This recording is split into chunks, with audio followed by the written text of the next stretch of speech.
Abend. I switched to English, since Deutsch is going to be in English, and I thought and I hope there are some of our Idea students who do not speak any German. Anyway, so yeah, welcome. I will tell you a few sentences about the Abraham Berliner Center that was officially founded in 2015 with the opening lecture with John Pankow, who came here at the occasion of the 100th anniversary of the death of Abraham Berliner, who died in 1915. Abraham Berliner is representative of those Jewish scholars in Germany who carried out groundbreaking research in the field of Semitic languages, textual and interpretive traditions, including Targumim, Masorah, Rashi, book culture. And all those scholars never found a secure academic framework for this research in Germany. And the Abraham Berliner Center was founded in memory of this branch of the Jewish scholarship, and at the same time it is committed to intensively continuing and promoting this philological and historical Jewish academic culture in Germany. In his lecture, A Tour of Italy's Libraries, delivered 1876 at the Sfatemet Society in Berlin, Abraham Berliner begins with an introduction in which he quotes by saying, a saying by Rabbi Yoshua ben Levi from the Jerusalem Talmud, Ta'anit 1:1, if anyone asks you, where is your God? Tell him in the great city of Rome. In the Yerushalmi, this means that God punishes Israel from Rome. However, this is not what Berliner was referring to. Rather, he expresses the scholars' unease at paying homage to the so-called Eternal City because it possessed and still possesses the largest collections of Hebrew manuscripts. His description of the manuscript cabinets of the Vatican is as impressive as it is depressing, and I have to quote it in German because Abraham Berliner's Deutsch is, for me, I'm not able to translate it. An den Wänden und um die Pfeiler stehen in 46 höchst elegant verzierten Marmorschränken die Handschriften, von denen gegenwärtig nur die hebräischen unser Interesse erregen. Wir eilen, uns einen der Schränke öffnen zu lassen, und was bietet sich unseren Augen dar? Torarollen in ungewöhnlicher Länge, auf braunem Pergament, unbekleidet und ungeschmückt daliegen. Die rohe Soldateska pflegte sonst aus solchen Rollen Sandalen für ihre Fußbekleidung zu schnitzen. Hier finden Sie wenigstens eine Begnadigung, welcher der Sieger dem Heiligtum hat zuteil werden lassen, indem er es unversehrt den Geistlichen für ihre Sammlung zugeführt hat.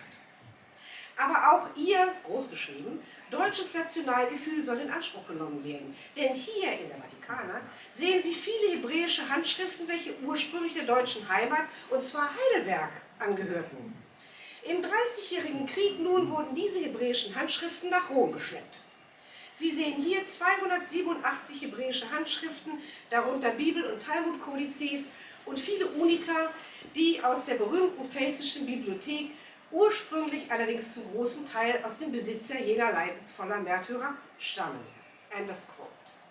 As is well known, Heidelberg never regained possession of the Hebrew manuscripts, Bible and Talmud codices, that were taken to Rome and Parma, by the way, during the 30 Years' War.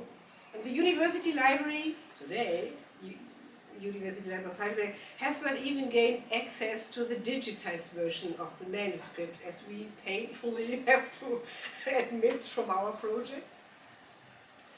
However, Heidelberg does have the Heidelberg University of Jewish Studies, where the Bible and its textual traditions are taught as studies and research on, and we have the digitized copies.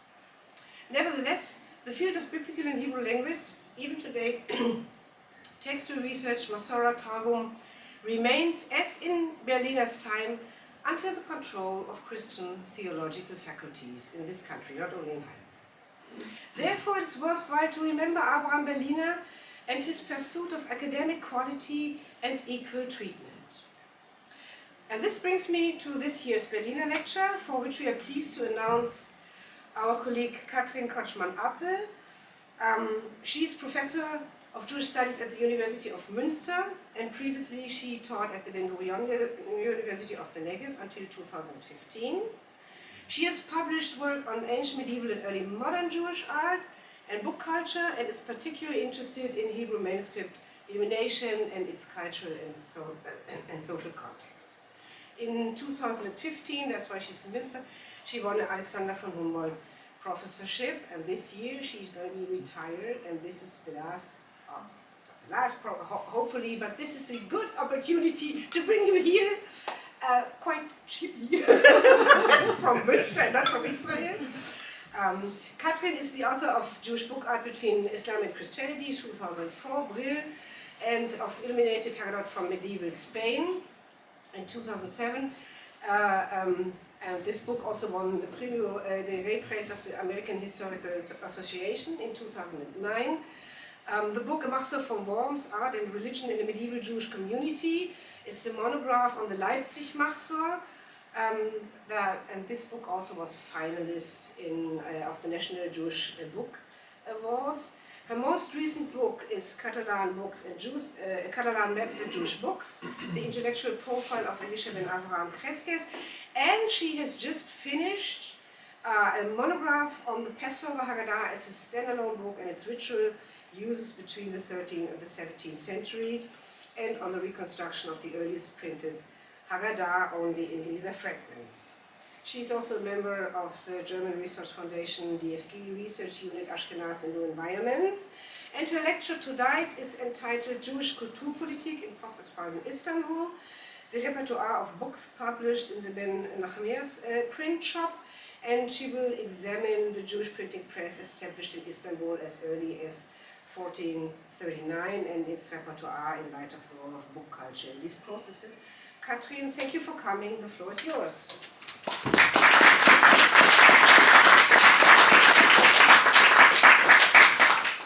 Well, first of all, thank you very much. I'm very honored to be invited to give this lecture. Okay, here we go. And so thank you for the invitation. Thank you for bringing me here. Thank you for coming and bear with me on some thoughts about Jewish Kulturpolitik in Post-Expulsion Istanbul. So, my interest in the print shop of the Ibn Nahmias brothers in Istanbul is rooted in a series of 42 Geniza fragments of an illustrated printed Haggadah. It was published in no less than 3 editions between 1505 and 1515, approximately, for the community of Sephardic refugees, only a few years after the expulsion from Iberia. The brothers themselves were among these refugees. Many questions can be asked and answered regarding these editions, the imagery and more, and I'm currently working on a reconstruction of these books, which is pretty much like a jigsaw puzzle. These are very well-kept fragments. The smallest fragments is at the size of my thumbnail, so this is what I'm at the moment dealing with. One of the questions that I confronted myself with is the place of this book, or these editions, occupied in early 16th century publications and marketing strategies, with a particular focus on the post-expulsion Sephardi community. That question led me to study the history and the repertoire of the Ibn Nahmias print shop in an attempt to come to grips with the rationales behind these projects in the context of the refugee community. Let me begin with some biographical information about the brothers and the continuers of their work, before I shall turn to the nature of the books printed in the shop over the approximately 27 years of its existence. Incunables and early 16th century prints continued the medieval tradition of colophons at the end of books. And these colophons offer quite a bit of information about these rationales behind the printing projects. First of all, who were the Ibn Nahmias? The story begins with 2 brothers, David and Samuel. All the colophons that mention the brothers and their workshop describe them as either craftsmen, umanim, printers, mechokikim, or owners of the press, ba'alei hadfus.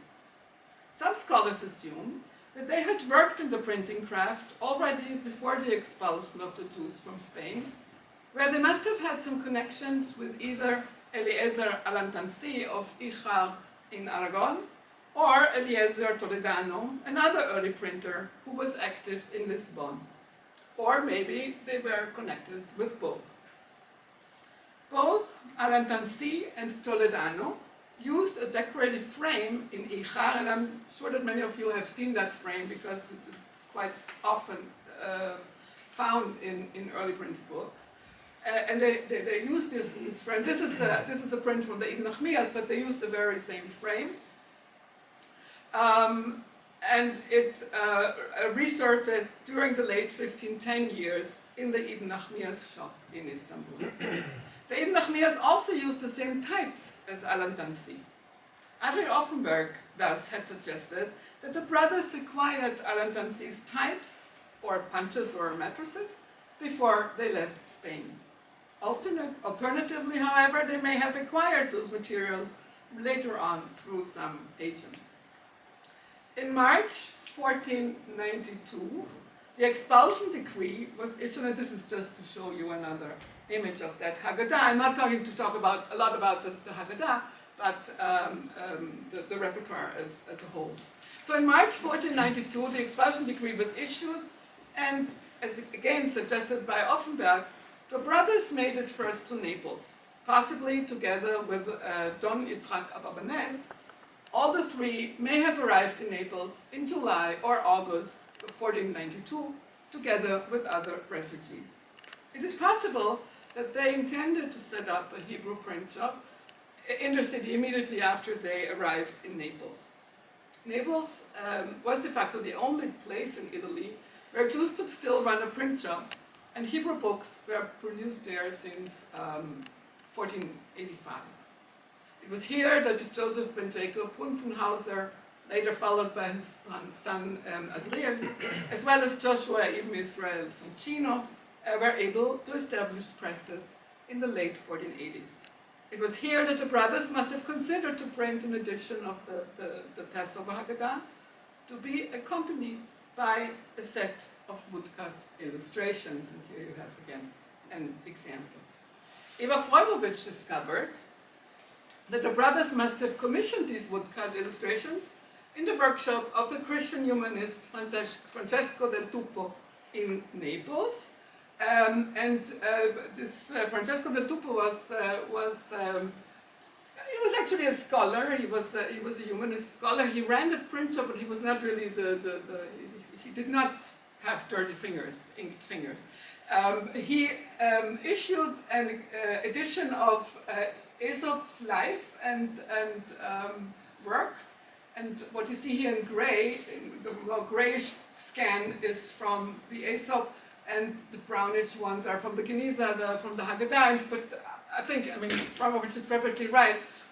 It's very clear that this is the same kind of imagery, the same kind of style, and her discussion is very convincing. So we can assume that they went to this the Tupo workshop, commissioned the images.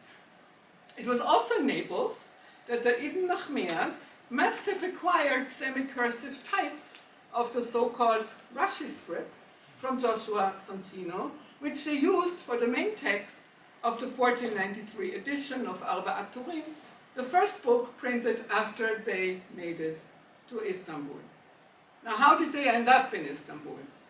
For several reasons, the situation of the estimated 20,000 Sephardi refugees in Naples was fragile and began to seriously deteriorate in the fall of 1492 already, with first the outbreak of a plague, and then it got worse in 1494 with the French conquest, and again in 1495, leading to the subsequent wave of mass conversions. David and Samuel ibn Nahmias did not wait to see all this happen, but must have left the city already at the end of 1492 or early 1493 at the latest, perhaps to escape the plague, and they were heading for Istanbul. taking with them the woodcuts. They had the panels, not the printed woodcuts, the panels, which they had commissioned in Del Topo's print shop, as well as Soncino's Rashi script types. Having arrived in Istanbul, however, the brothers did not first print the Haggadah, but apparently, at the initiative of a local Romaniote rabbi, an edition, the famous edition of Jacob and Asher's Arba'at Turim, completed already in December 1493, which is very fast because they had only a few months to do this, but scholars have argued that it was enough time to print that book. We have seen that for the main text, they used the semi-cursive types they had acquired, and this is the main text, they had acquired from Soncino. But chapter or paragraph headings were printed with the mentioned square types originating in Al-Andansi's print shop back in Aragon. In the colophon, David and Samuel are described as craftsmen, umanim.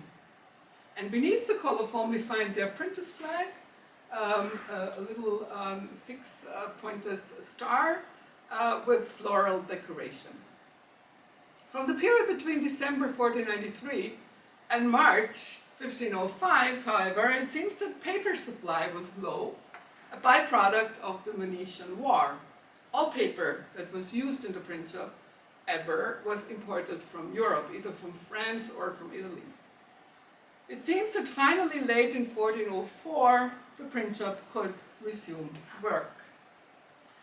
And here you have a list of books that were published in the print shop up to Samuel's death. The brothers printed until at least 1510, when Samuel died. I'll come back to that list in a moment. The colophons of these books mention the brothers, of course, but also initiators of projects, some sponsors, proofreaders, and editors. Thus, during these years, the print shop seems to have done fairly well. Several sponsors supported projects of major importance that must have been demanding in terms of manpower and costs. In all the colophons, David and Samuel are described as printers or craftsmen, indicating that they were not merely the owners of the shop, but apparently those who did the typesetting, the inking, and the actual printing. One of the colophons describes their role explicitly as that of, quote, the craftsmen printers who perform the craft of printing, unquote. These must have been the flowering days of the shop, and the team of printers and other employees was quite large. Since 1510, after Samuel's death, David ran the shop together with his own son, also named Samuel, the younger, and until David's own death, just about a year after Samuel, the elder, has died. And so here's a list, and again, I shall return to it in a moment.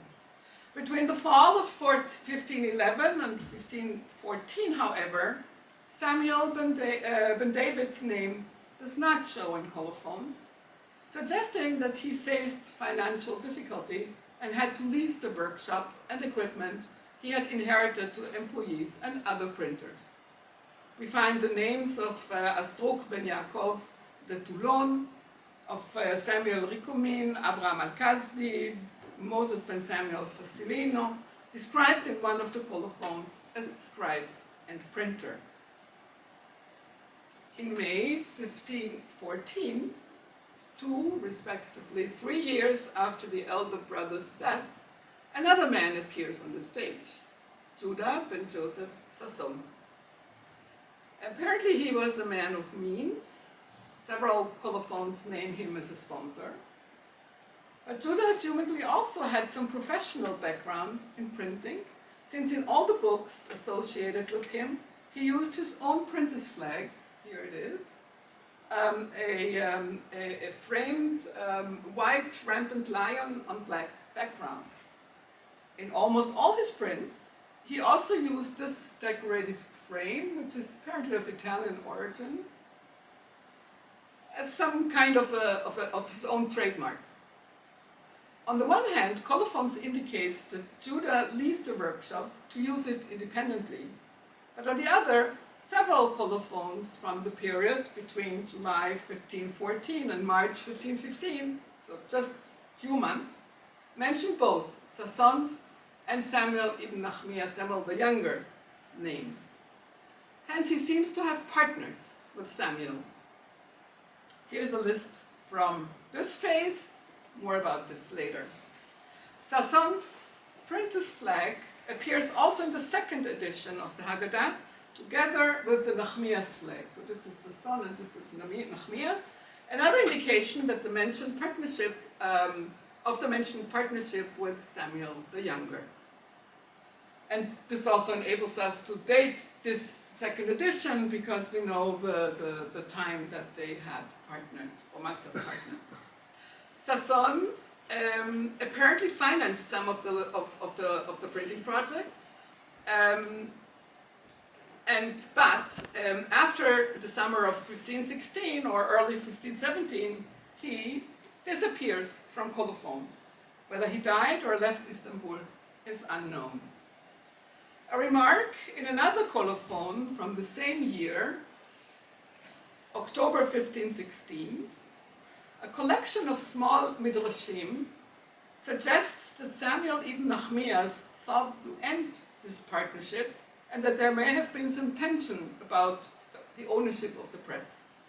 This colophon states explicitly, and I quote, "This splendid work was completed by the craftsman Rabbi Shmuel ibn Nahmias." Well, here it is called Nahmias and not Nahmias, but it's the same man, the owner of the press, he emphasizes, unquote. Emphasized this was me, but the owner of the press, unquote. Samuel continued to print until the spring of 1518. The last colophon mentioning his name appears in March of that year, accompanying an edition of the Book of Esther with Isaac Arama's commentary.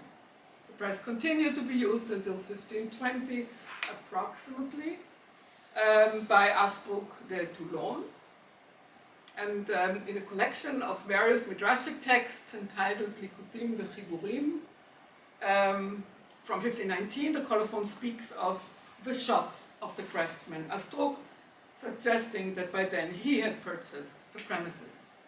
Several books from these years still display the typography of the Ibn Nahmias prints. Here I shall, however, focus on the period until 1518, when Samuel the Younger went out of business. So how can we make sense of this repertoire? It was determined, on the one hand, by the needs of the refugee community, and on the other, by the availability of manuscripts scholars in the community of refugees had managed to bring with them. And this was not a trivial issue, because we have several sources that talk about losses of books, and they had to sell books because they needed money, or I mean, we know about a lot of losses of books during that period, and also some of the colophons of the prints here mention the dire state of literature actually among the refugees. Considering these collaborations that I mentioned, and the people behind them, who were all instrumental in shaping early 16th century Jewish book culture in Istanbul and beyond, actually the whole Ottoman Empire, we can sketch a vague image of the main trends. I shall try to characterize the repertoire of the Ibn Nahmias print shop while taking also a look at the problems and dilemmas they might have faced in establishing that repertoire in general. Scholars assumed that the print shop must have been instrumental in shaping and consolidating the early Sephardic community in the city, without, however, going into much detail, and I can just mention Offenberg or Cedric Cohen-Scully, for example. This is certainly the case, but in view of a careful reading of the colophons found in these books, this assessment requires a somewhat more nuanced treatment. Some Iberian immigrants had arrived in the Ottoman Empire during the 15th century. And here I just have, again, just summarized those phases. First, the elder brothers, and then Samuel the Younger, Sasson, and then the associates. So this is just a summary of what I just presented. So how about the Sephardic community in Istanbul?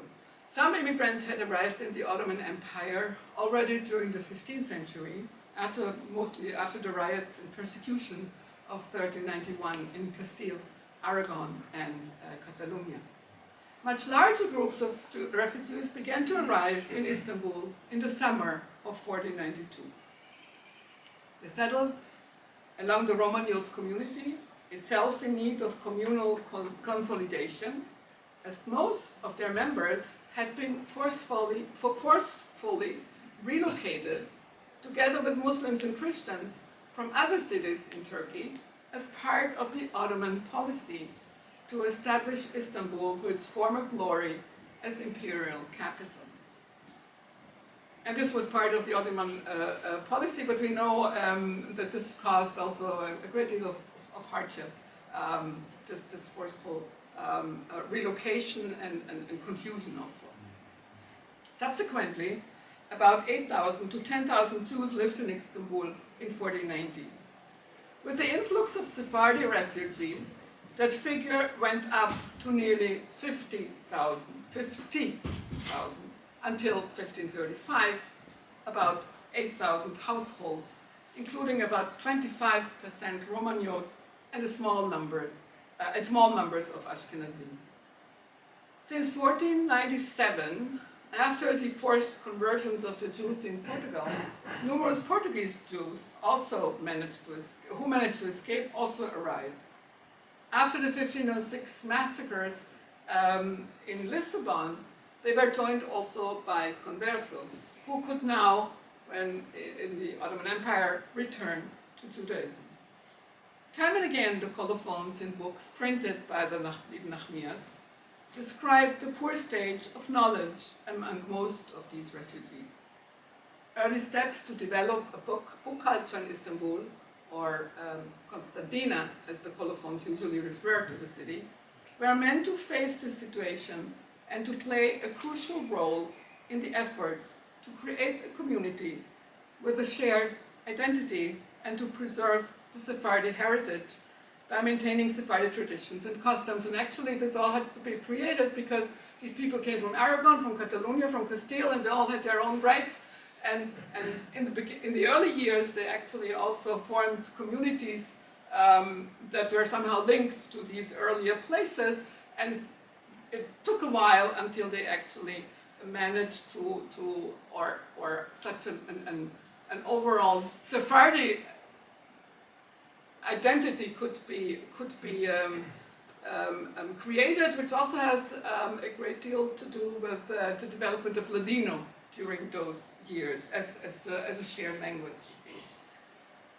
Occasionally, Sephardi scholars had to assert their position vis-à-vis Roman youth authorities, and from their rulings, it becomes clear that this was a matter of engendering Sephardi identity in what they termed Galut Sfarad, the Sephardi diaspora. The Sephardi elite in Istanbul soon began to sponsor educational institutions as well as numerous printing projects. Wealthy families collected books to create semi-public libraries, and their impact on intellectual life increased over the years. Several times, the colophons in the books printed by the Ibn Nahmias proudly emphasize the Iberian ancestry of those involved in their making. A closer look at the repertoire reveals that the printers' publication strategies during this entire period were not all the same. Consequently, the profiles of their clienteles were different. It is notable that also the style of the colophons changed, as well as the sort of information that was included in those colophons. In terms of the repertoires, we notice a change after the death of Samuel ibn Nahmias the Elder, and again around the time that Samuel the Younger went out of business. Let us take a look at the earliest phase of the elder two brothers. The first Hebrew book published in Istanbul, the Arba'at Turim edition, was a basic halachic guidebook.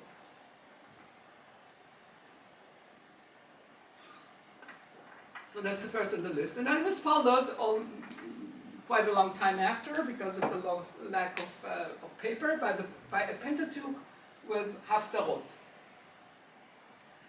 Haftarot and Megillot came also with Targum Onkelos, with Rashi, Kimchi, and Ibn Ezra's commentary on the Megillot.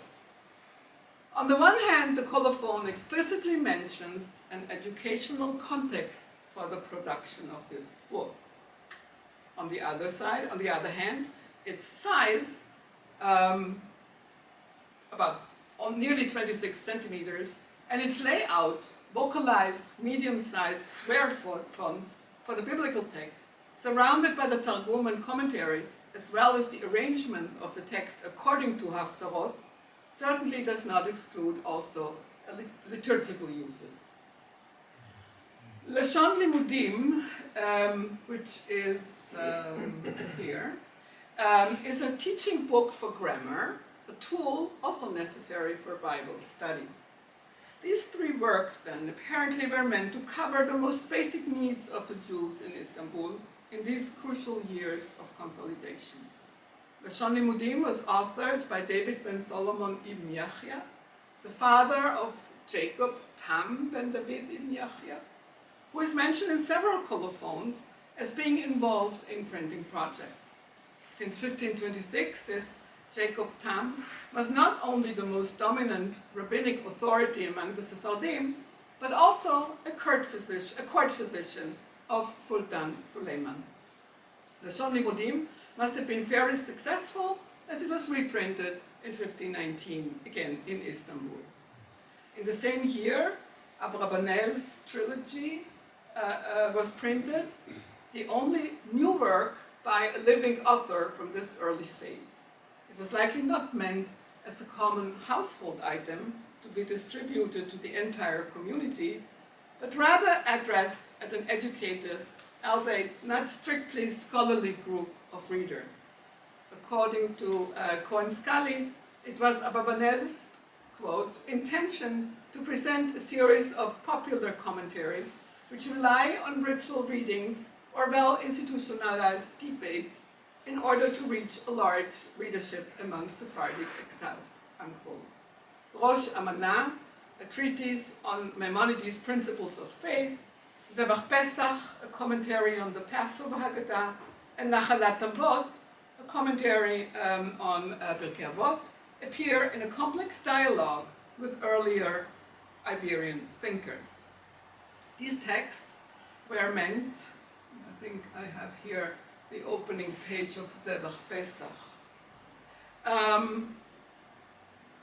These texts were meant to console the exiles after all they had been through and to build a firm Jewish identity. Nachalat Avot was based on sermons Abravanel had delivered before he composed the treatise, suggesting that these texts were meant for communal agents and leaders, local rabbis, as a guideline for their own sermons. Zevach Pesach here includes a lengthy introduction that describes in great detail the hardship the Sephardi refugees have been through, and it's actually one of the main sources that are used in the scholarship to describe what these refugees have been through. 1509, Mishneh Torah appeared with several commentaries, still with these Al-Andansi frames that are typical for the first phase only. Followed as well, and then an edition of Al-Fassi, also with commentaries. These commentaries suggest that these books were also likely not intended for every household, but rather for communal agents and rabbis as tools for halachic decision-making and for study in rabbinic schools. These works had been printed before, also the commentaries, but the Istanbul edition, with their specific collection of commentaries, are unique. It is striking, however, that prayer books were not considered among the most pressing needs, and the first liturgical book to be printed was perhaps the Haggadah at some time between 1505 and 1510. The second liturgical book, here, the second liturgical book, printed in 1510, was a Siddur. However, instead of the rite of any of the Iberian communities, it comprised that of the local Jewish community, the Romanians. By the way, the first mention of that Siddur in the scholarship was made by no other than Abraham Berliner in 1898 in his Aus meiner Bibliothek. Further connections to the Romaniot community can be established. The colophon of the Arba Aturim edition was written in the name of Elijah ben Benjamin Halevi. And this is here. This is his name. A young Romaniot scholar, later to become one of the rabbinic authorities of his time. Furthermore, and quite strikingly, the 1505 Pentateuch contains haftarot of the Romaniot rite and not of the Sephardi rite.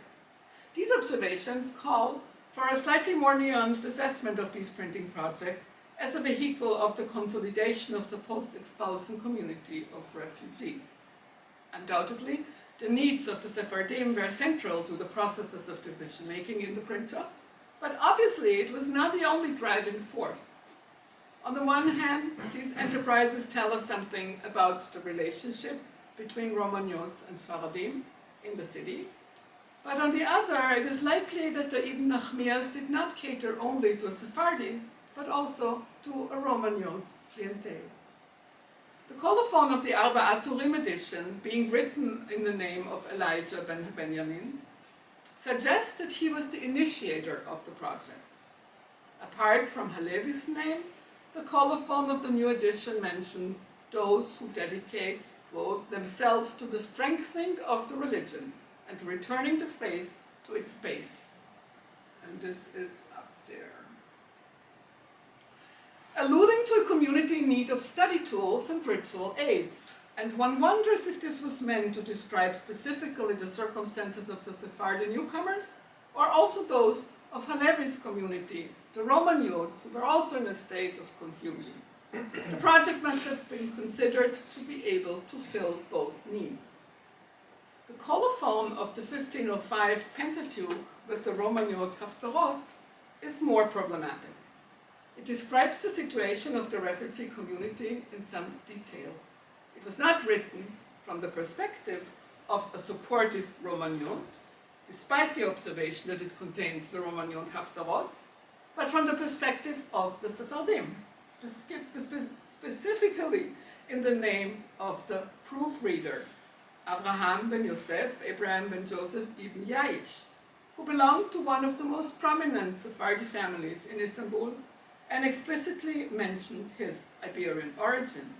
Later on, he would turn into one of the rabbinic authorities of the Sephardi community. And thus he says, "As for me, a young man, the lowly Abraham, son of my Lord, Rabbi Joseph ibn Yaish of blessed memory, from the exile of Jerusalem, that was in Spain." So he emphasizes his Spanish origin.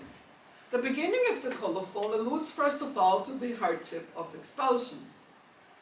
From the day that God confused all the languages of the land through the bitter and rapid exile of the expulsion from Spain, since then all good things have ended for us. Our glory, our splendor, and our majesty have gone, for the Lord our God has destroyed us, endeavored us, and stunned us.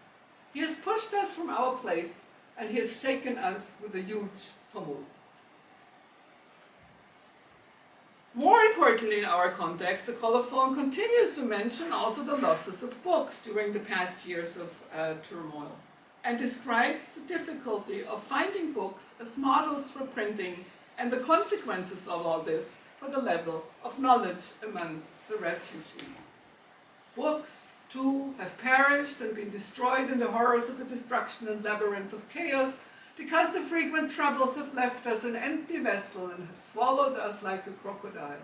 They have devoured us and broken our bones and emptied our sacks, stripped us of our garments of glory and splendor.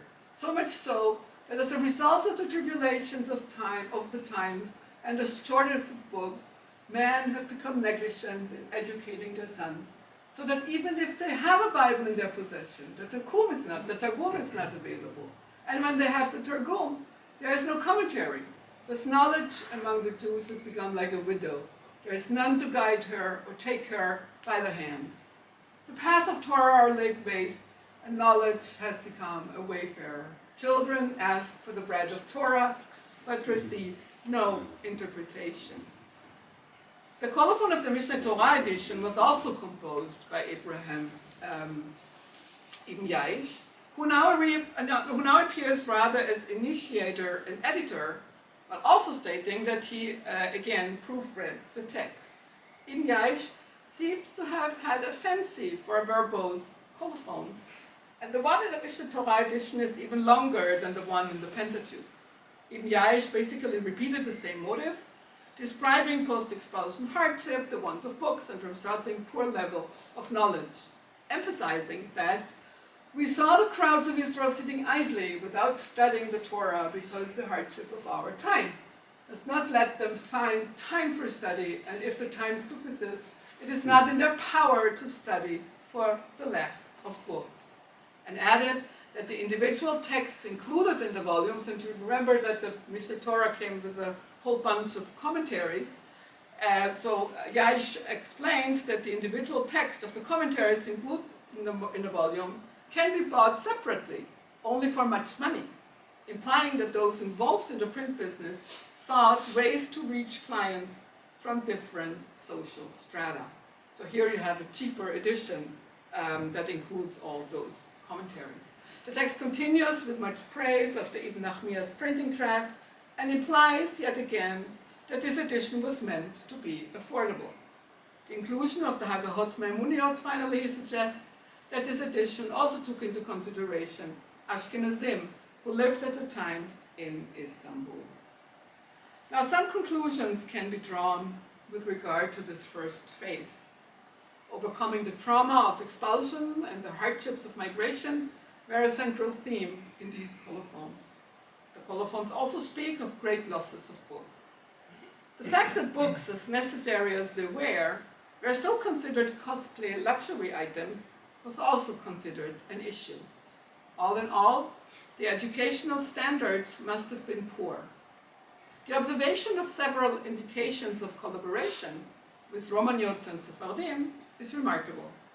On the one hand, it suggests that the Sephardi refugees were welcome and received support from the local Jews, implying also that Romaniot scholars, in particular Elijah Halevi, played a central role in shaping the cultural strategies to consolidate Sephardi life in Istanbul. On the other hand, given that there was no local press, it is likely that the Sephardi printers also attended to the educational, religious, and communal needs of the Romaniot community. In fact, until 1510, the Ibn Nahmias print shop was the only one in the Ottoman Empire. Some brief remarks about the interactions with the Romaniots are in place. During the years of the print shop's existence, the relationships between the two communities were dynamic. By the time the mentioned projects were in the making, Elijah Halevi, the initiator of the Arba'at Turim edition, was but a young scholar. The central rabbinic authority of the Romaniots since the conquest of Constantinople until the turn of the century was Moses Kapsali.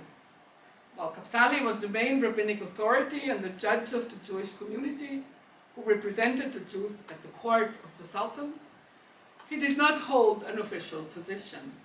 Yet, among the Romaniots, his authority was undisputed. Thus, he was, for example, referred to as Harav HaManhig, the leading rabbi. During the last 7 or 8 years of his life, he witnessed the arrival of the Sephardi refugees in great numbers and had to position himself within a new demographic setting. He had sought to assert his status and that of the Romaniot community vis-à-vis the newcomers and their rabbinic leadership.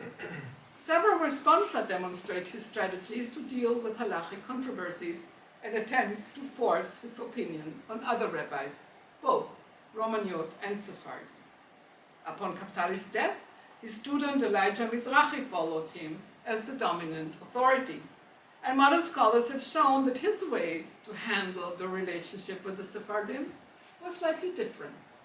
He appears to have been somewhat more pragmatic and open to compromise, but was still able to assert his authority, not only among the Romaniots, but apparently was hoping to achieve a certain degree of acceptance also among the Sephardim. Some of the discussions in questions involved in the halachic discussions in questions involved the mentioned Abraham ben Yaish, whom we know from several colophons. As his predecessor Mizrahi sought to support the refugee, as his predecessor Kapsali, Mizrahi sought to support the refugees and collected money among the Romaniots. In one of his responsa, he also expressed how emotionally affected he was in witnessing their hardship. The decision to publish the Romaniot Sidur in 1510, finally, must have been made in an effort to maintain Romaniot ritual identity, facing this influx of Sephardi refugees. Among the Sephardim, in turn, were rabbis who were willing to adapt to the current situation, and while doing everything in their power to maintain Sephardic traditions, also reflect awareness of the role local customs should now assume in their communal life. Elijah ben Benjamin Halevi, finally, was a student of both Mizrahi and Kapsali. While it was apparently considered natural that he would step into the footsteps of Mizrahi, who died in 1526 as the first rabbi of Istanbul, this did not happen. He did follow him in his position as a judge and in his academy, but a similar position was now obtained also in the Sephardi context by the mentioned Jacob Tam ibn Yahya. Both Jacob and Elijah Halevi answered several queries addressed at Mizrahi, which he was not able to tackle before his passing. By now, rabbinic leadership in Istanbul was shared by Romaniots and Sephardim, and the years of the Princeps activity were the years when these dynamics developed. It would, however, take until the early 17th century that the Romaniots began to be assimilated into the Sephardi community. During the first phase, then, the nature of the Ibn Nahmias repertoire was complex and dynamic. It comprised halachic guidebooks, halachic tools for community leaders, the Bible, and basic study tools that were considered most urgent. Books addressed at a specific scholarly community were rare during those years. While much of this activity was heavily affected by the refugees' experience of hardship during and after migration, it is also clear that the interests and needs of both the Sephardim and the Romaniots were taken into account. After Samuel's the eldest death, in 1510, the repertoire of the Princeps changed to some extent. The same applies to the style of the colophons. From now on, most of the repertoire was addressed at a community of scholars, some of whom often supported the projects either financially or by active involvement in the editing process. It seems that the process of self-assertion among the Sephardim is somehow reflected in the printing repertoire now. For example, it is likely that an edition of the Babylonian Talmud with Rashi and Tosfot, extant only in fragments, was printed during this phase. While the Talmud was, of course, the most central scholarly tool, printing it was the most ambitious and certainly very costly enterprise. And it was not conceived as a common household edition. However, now incomplete, it left no colophon, and we cannot determine who initiated and edited it, and when. Over the years of its existence, the shop barely printed new works by contemporary authors. The most outstanding exception is, in the first phase, Abarbanel's mentioned trilogy.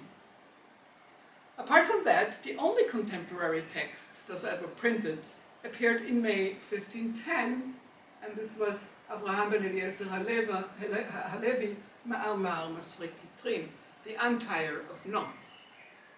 This is a tract about calculating the time of the Messiah's arrival. Gershom Scholem assumed that Avraham Halevi, who may have been a relative of the Ibn Nahmias, in fact traveled to Istanbul in 1510 in order to make arrangement for its printing, and perhaps also financed it. But be that as it may, this was certainly a work of scholarly interest, not addressed either at communal agents or at the broad public. We also find Hasagot Rambam, Nachmanides' critic, a polemical work by Nachmanides in disagreement with Maimonides' counting of the 630 precepts.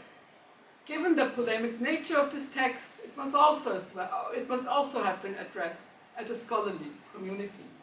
Perhaps around the same time, however, Maimonides' Sefer HaMitzvot was also published, perhaps intended to appear in conjunction together with the Hasagot Rambam.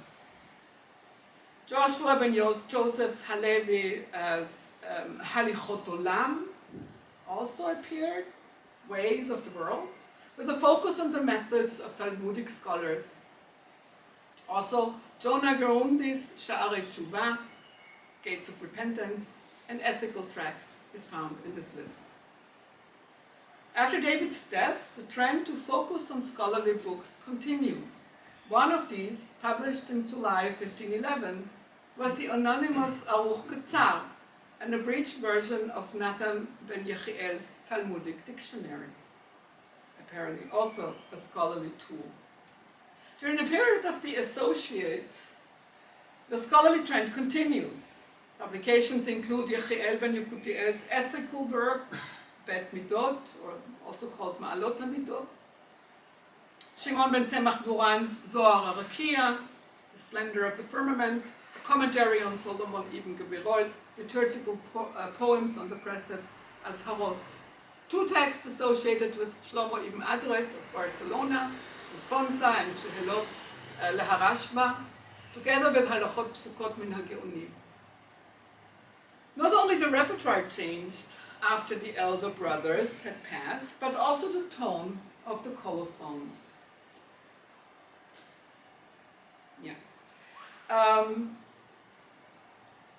Sefer Yosipon was printed by David and Samuel the Younger and proofread by the mentioned Yaakov Tam ben Yachia, in whose name the colophon appears. And I don't have this colophon here on the screen, but here is the mention of the book. While Jacob Tam noted his identity as an expellee, he originated from Portugal, and the, quote, hardships he saw, libi ra'at laot, unquote, he describes the exile from Iberia in a rather abstract manner and concisely, and unlike the author of the colophons during the first phase of the workshop, does not longer elaborate on the suffering of the community, their lack of knowledge, or the losses of books. Another example is the colophon of the edition of Bachya ben Asher's Kadek Kemach, printed by Judah Sasson,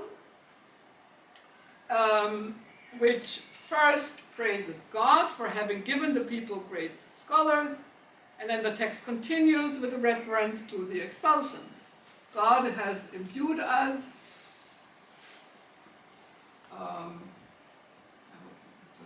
God has imbued us with reason and understanding, which we have lost and which vanished from our land because of our crimes and guilt. But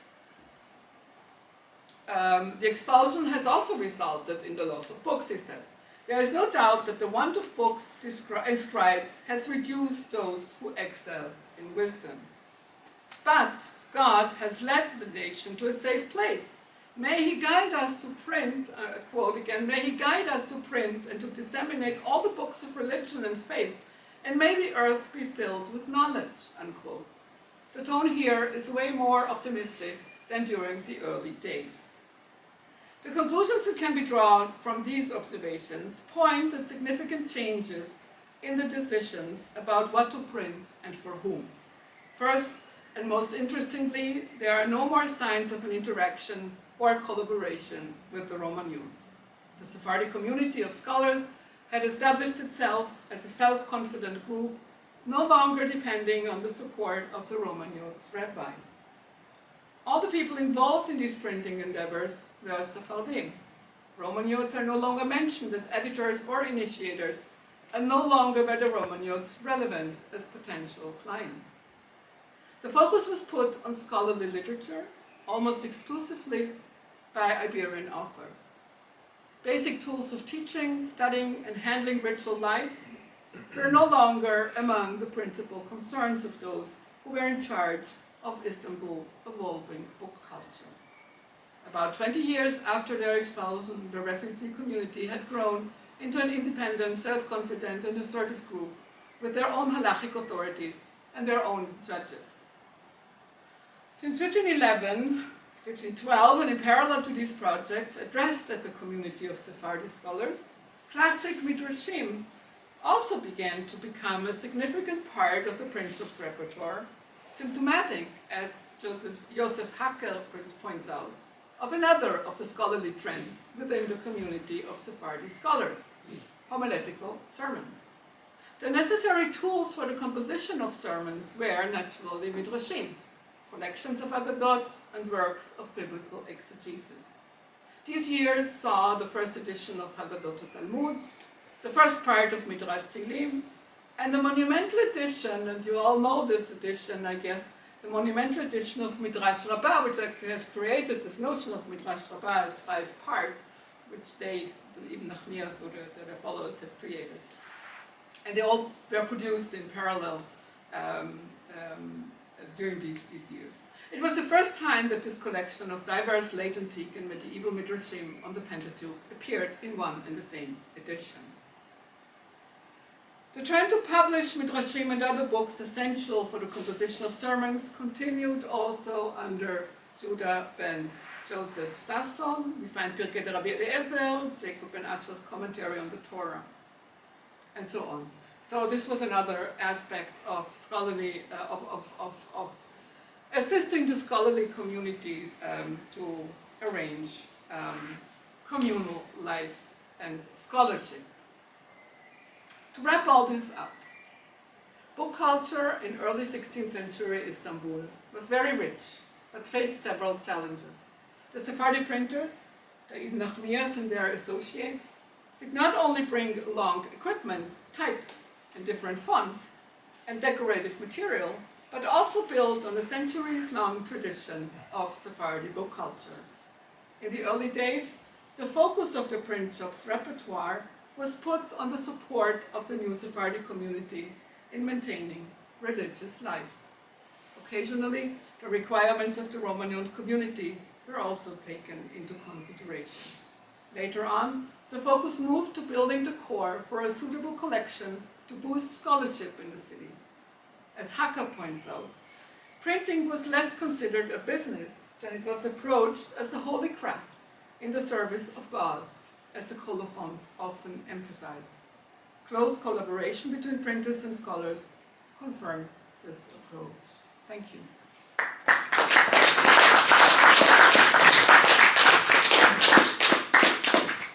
Ja, Anna hat mich gebeten, hier die Diskussion zu leiten, was ich natürlich gerne tue. Abraham Geiger, ich kenne mich nicht so sehr gut aus mit Abraham Berliner, aber ich erinnere mich noch, dass er, der sich ja selbst und auch von anderen, glaube ich, als orthodoxer Wissenschaftler gesehen wurde, erstaunlicherweise in der Zeitschrift von Zacharias Frankel, in der Monatsschrift für Geschichte und Wissenschaft des Judentums, glaube ich, häufiger sogar publiziert hat, was ja, und man kann sich natürlich darüber unterhalten, was das eigentlich bedeutet, bei einem Wissenschaftler oder bei einem Gelehrten zu publizieren und mit ihm zusammenzuarbeiten, der von vielen Angehörigen der orthodoxen intellektuellen Elite oder rabbinischen Elite ja zeitlebens stark angegriffen worden ist. Also möglicherweise ein Zeichen der Toleranz. Ja, der war sehr unideologisch. Ja. Ich will noch erwähnen, Katrin, vielen Dank. Katrin ist ja seit 2023 Vorsitzende, das hattest du, glaube ich, nicht erwähnt, ne? Vorsitzende des Judaistenverband, der heißt jetzt aber nicht mehr. Ich bin ja 2018, seit 2018 Fachverband, jüdische Theologie, genau. Also nochmal alle hier im Raum, die noch nicht Mitglied sind, können sich dann nachher noch an unsere Referentin wenden. Man darf auch bei Abraham Berliner Mitglied werden, das kann ich vielleicht auch. Okay, also. Es gibt eine reduzierte Mitgliedschaftsgebühr, wenn man schon Mitglied Die ist sowieso reduziert. Fachverband. Das könnte man ja machen. Ach so, Aber ich habe mir hier einige Fragen notiert, die insbesondere auch immer so wirtschaftsgeschichtliche Aspekte aufgreifen. Ich stelle das mal zurück und erstmal sozusagen schauen den Raum. Michael Engel meldet sich. So thank you very much. I mean, that was really fascinating. And so just for the context, I'm a scholar of medieval Jewish philosophy. And first of all, just a comment and observation that may be relevant. Recently, I could recognize in the south of Italy, Benevento, around Benevento, a circle of Jewish learned. So we're not sure about their identity, but one thing is for sure: they circle themselves around the figure of Ibn Yaish, Baruch Ibn Yaish. And you mentioned that it's a family. I didn't know about Abraham, but I think chronologically it's more or less around the same time. So this is maybe something we could discuss. Thank you. That's very. And then the question is really very specific. I mean, in the context of medieval Jewish philosophy, so the common historiographical assumption is that it ended with the expulsion, more or less. And you have the Renaissance in Italy, and again, sort of coincidentally, in the last few months, I sort of took it to look what happened with the expulsion, in particular in Saloniki and Koshta. And I discovered that there was still much activity around medieval Jewish philosophy, Aristotle, Ibn Rushd. But your presentation is actually enforcing the common historiographical, because it was very interesting that, if I'm not mistaken, there was not even one. I mean, Maimonides, but not the philosophical works. Ravanel, as you also mentioned, not the philosophical works, and actually also not Kabbalistic works. So, could you account for that somehow? Do they refer to that in the colophon, that these works are maybe better not, or something like that? No, there's nothing in the colophons about this. And of course, I mean, we have always to take into consideration that still they did bring some books, and probably for these concerns there were books around, even if they're incunables that were printed in Italy or something. I think their focus was really more on the community. And I don't think this was, I don't think they had a take on this actually, that they thought, no, we don't need any philosophy. Or our Jewish society does not need any more philosophy, but maybe they thought, I don't know, there's nothing in the colophons, but they thought, okay, we have manuscripts, this is enough, the philosophers leave the manuscript. We are, printing is really for communal concerns and the community and these refugees, probably. But more priority, so to speak, more consideration of priority rather than... It was really about prioritizing, and after the death of the elder brothers, they also really got into financial trouble. I think probably, I don't know, the Babylonian Talmud really, that must have been a very costly project. Yeah, but that was more big stick. That was, My question follows up a bit on what Nikki just said. But when I was thinking about the repertoire that you have there, the book that stood out to me was the Sefer Yosifon. Yeah. Whereas everything else is kind of religion and ethics. Do you have any theories about why they printed the Sefer Yosifon in the midst of all this? No, maybe Saskia would know. Saskia Dönitz, I don't know. I don't know. It just seems like an odd choice. It is, but and I'm not sure. I remember now if this is which recension actually it is. Maybe it is the Mosconi recension, which is the Sephardic, but I'm not 100% certain now. When you ask me, I have to look up my notes. But I mean, yes, it's strange, but it would also be actually. This is certainly could have been a book for a broader public. It is not. somehow fits in. And but yes, it is a strange choice, and I don't have a good answer. Oh. Yeah, thank you very much. I'm thrilled because the early printing in Istanbul was so different from the early printing in Italy. Yeah. I mean, you have this book, the early Hebrew printing, and I mean, not only as to the repertoire what was printed, but also some of these printings in Italy, the philological quality was, you would say today, was metoraf. Yeah, you wrote about it. So, Yeah. and I would like to ask, have these, there were some very bad printings with huge, fantastic and glorious colophones, which, but it was everything but scholarly or even for the Jewish learning community. So, are there, what is the quality of these printings? I can't tell. You are the philologist. I'm not. I don't know. It would be interesting to really, It would be very interesting. to really yeah. have a look Yeah. at these printings, Johannes. You know that much better than me. From Or- the Kimchi printings, for instance, they were so bad. Some of them in Italy. That was the psalm. Yeah, the Psalm Psalter, commentaries. You can believe it. I never read such a. I don't know, and I don't think that anybody has actually checked how That's many really errors interesting. there were. We should. Really And again, there is some. I don't remember now who's maybe Kreuzgalli or Offenberg even. They said, well, I have to remember. Probably there were some problems, but you know they really didn't have any sources. They didn't have any models. They barely had books. So maybe they just went for whatever they had and published. But again, I don't think that anybody really has checked these texts about their. It's really different if you print Hebrew books in an environment where only the Jews would take these books. Or whether you print for right, theory yeah. building. I mean, in a Christian environment, there are Christians interested in Hebrew books, even though they might be not. That's what I learned from Ilona's some of her papers, that the Christian bought the books, even though they could read it or that they weren't interested in reading, but they just had the books. They were fond of Hebrew books. But this is not the case in Istanbul. No. That's No, it. they and I mean, for example, the Midrash Rabbah had later on a glorious history, as far as I understand. I mean, even if it was a problematic history, but I mean, I remember from my years as a student when we learned about rabbinic literature, and and I had of course no idea that I'm going to end up with this interest. You know, many of us, Constantinople, erster Druck Constantinople.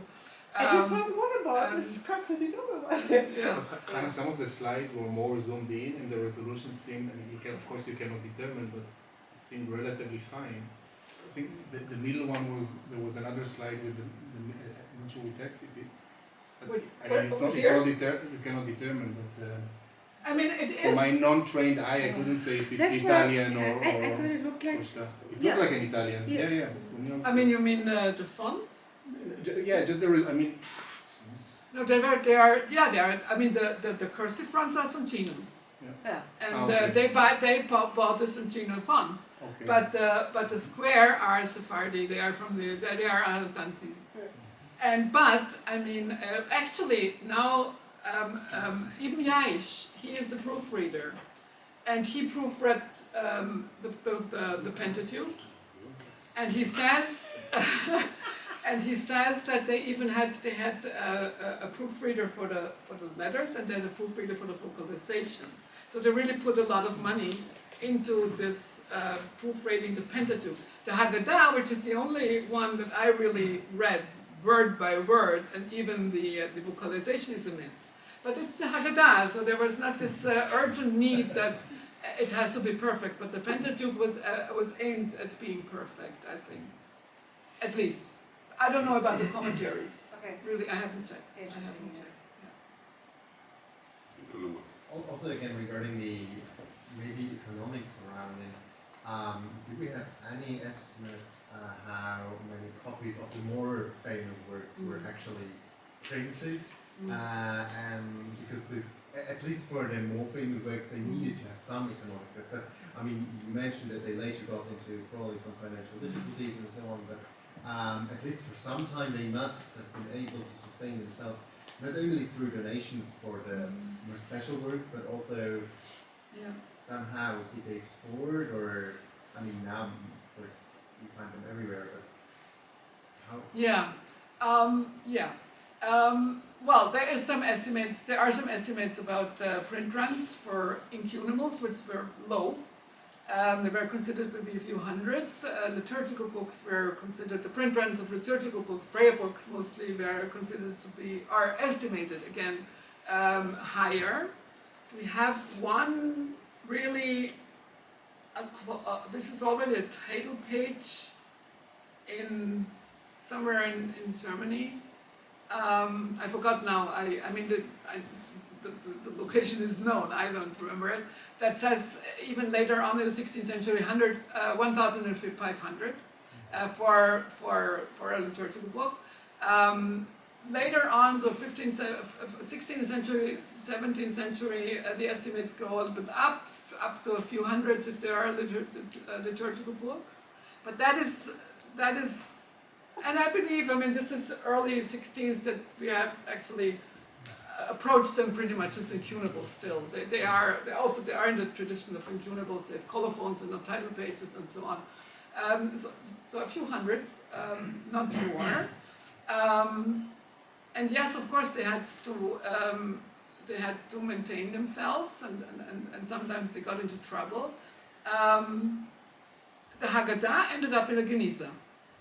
And so it must have somehow some copies of it, and there were three of them within a few three editions of them within a few years.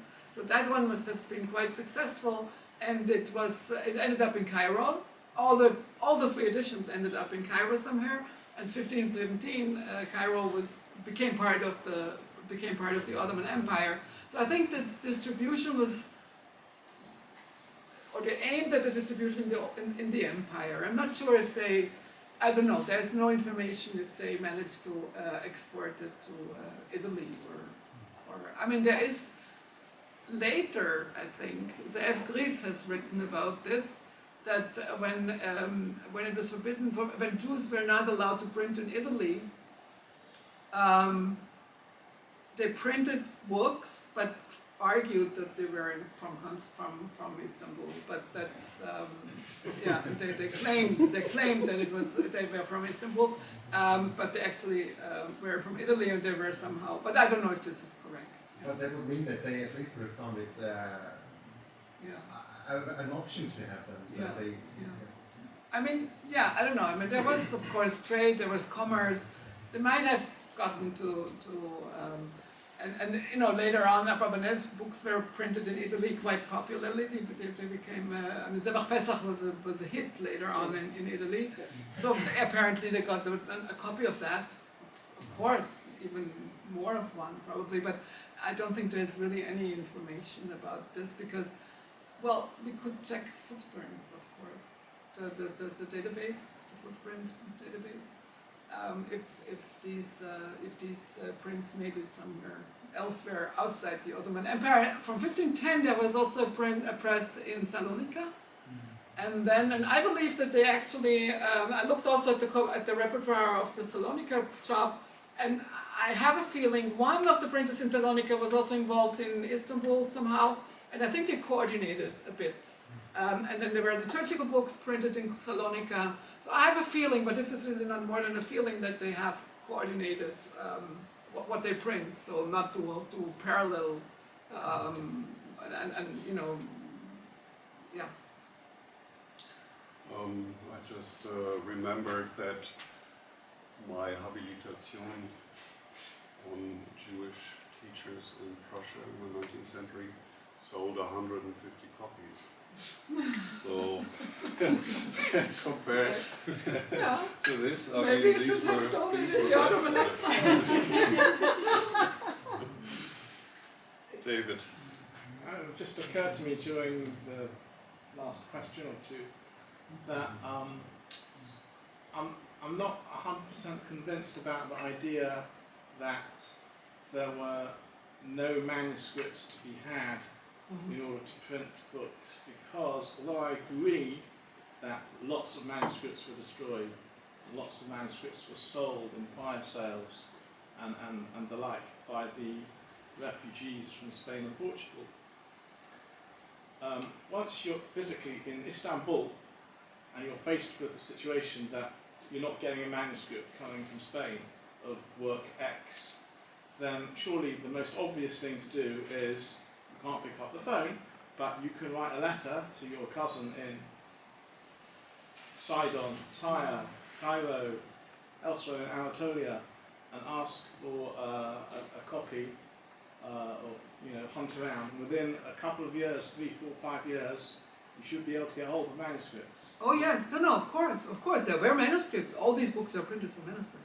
Yeah, I'm saying they weren't entirely dependent upon scrabbling for manuscripts that had come from Spain. Of course. I mean, that was a common practice, even through even when there was no expulsion. That was Soncino, Gershom Soncino wrote a bit about how he searched for manuscripts, and he's not a refugee from Sephardic, but he said that he went to France to get a hold of manuscripts. So yes, manuscripts, of course, they had to have manuscripts to do all this work, and they could get it through family connections, but they didn't have a lot of. I mean, the resources were limited. And that's why people say maybe they were not perfect philologically, perhaps, but because they didn't have much to choose from, or just one copy, but of course they had manuscripts. Oh, okay. Donna, sorry.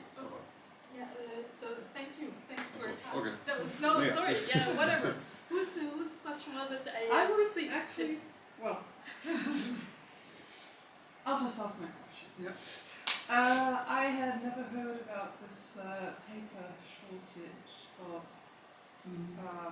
before 1505. Yeah. And same question with paper as we had about manuscripts. There must have been paper in the Ottoman Empire.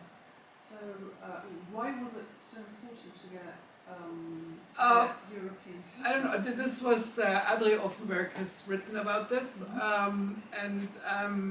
and what he says is that the production of paper in the Ottoman Empire was limited. There was, it was not enough to print really a lot of books, and so they had, and somebody, I forgot now who it was, also checked the watermarks of the Nahmias books, and they were all European. All European. There were no local papers. They did not use local paper for whatever reason. And Offenberg said that they just didn't produce enough. They produced paper because this entire Middle East, in the Middle East, paper production was there, but not in the amounts that they needed for their printing projects. So that's I don't have any insight of my own in this, but. And he came up with this possibility that this has to do with the Venetian War. I don't know if he's right or not, but for 10 years they didn't print. I was wondering if this somehow had to do with the European printing press that somehow only works with European paper. I don't know. I don't know. Ms. Carla Meyer had a huge book on paper production, and this is really interesting what happened in north and southern of the Alps. So we might have a look into There was only Jewish printing in Istanbul. There was no other printing, and so they probably produced paper for manuscripts. Yeah. But not it's not like for a print run of 1,000 books. That probably was simply the reason. But I don't know. Yeah. Anyway, the watermarks are a definite indicator that pieces is correct. They wanted European paper. Yes, thank you so much. I had a question of clarification because you were what?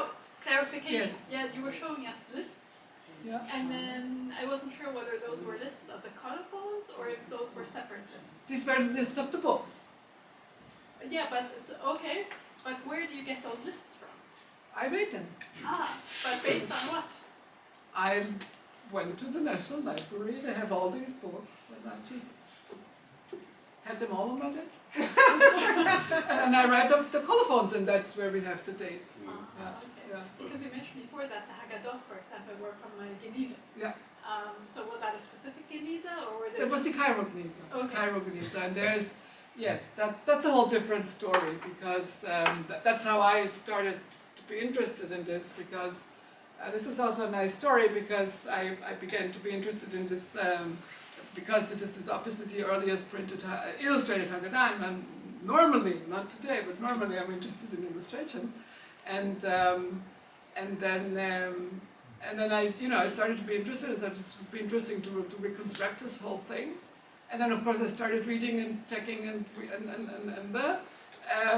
then it says, and then there's like 15 suggestions when and where this Haggadah was printed. This poor Haggadah from early 1490s in Spain to Istanbul to Italy to whatnot, up to the 1530s. Lots of suggestions, and I got a bit lost, and I started to research, and then I found a note by Moses Marx from 1924, when the first fragments surfaced. They actually came up in New York at the JTS. Most of them are in Cambridge, but 3 of them are in New York. And he says, and by then I knew already, my suggestion was even Nahmias Constantinople 1510, and there he says, in 1924, without any argument, he had a private facsimile of these early fragments, and he has a typed manuscript, Istanbul, Ibn Nahmias 1510. God knows how he found out. So that's how I got interested, and then I began to research all these books, and I wanted to see the fonts, and I wanted to see everything, and so these are my list. Looking at the list, I wonder whether you think that is the complete list of books that were printed. I mean, 1493 and then 1505. So there's 12 years between. That's where the paper shortage Okay, comes. so Probably. you think that there were no books printed at all in that period?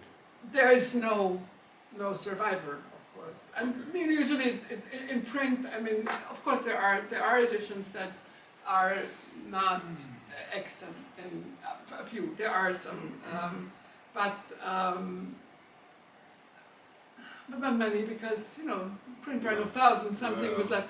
So and all these books survived in several copies, not just in one.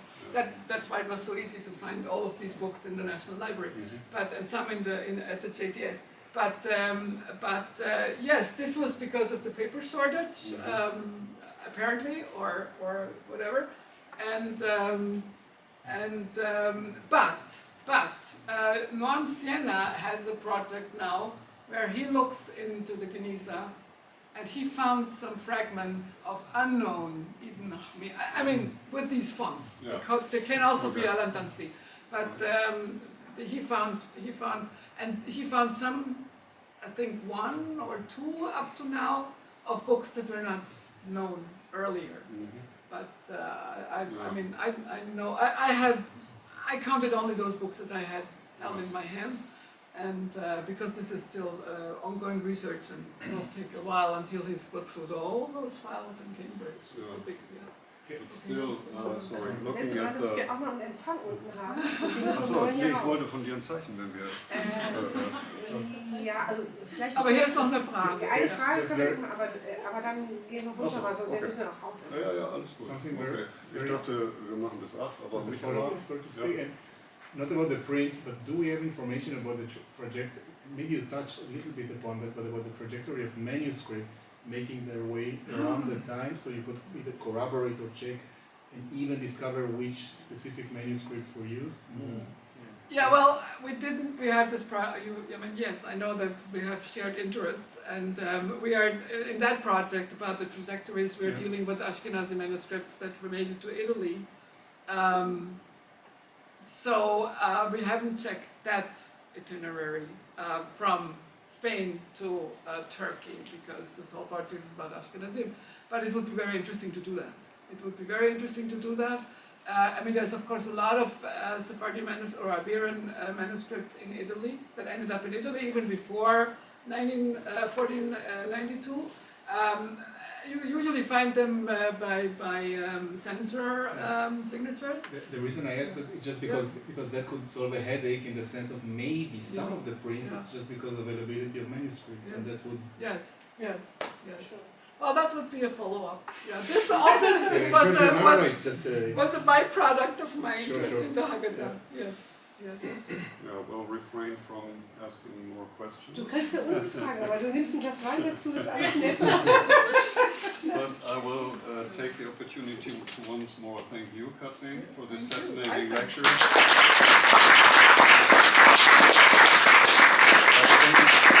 The number of questions is clearly a sign that we all enjoyed your lecture, and now we are all invited to a humble reception.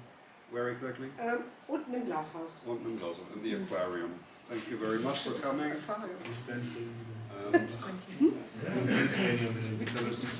you.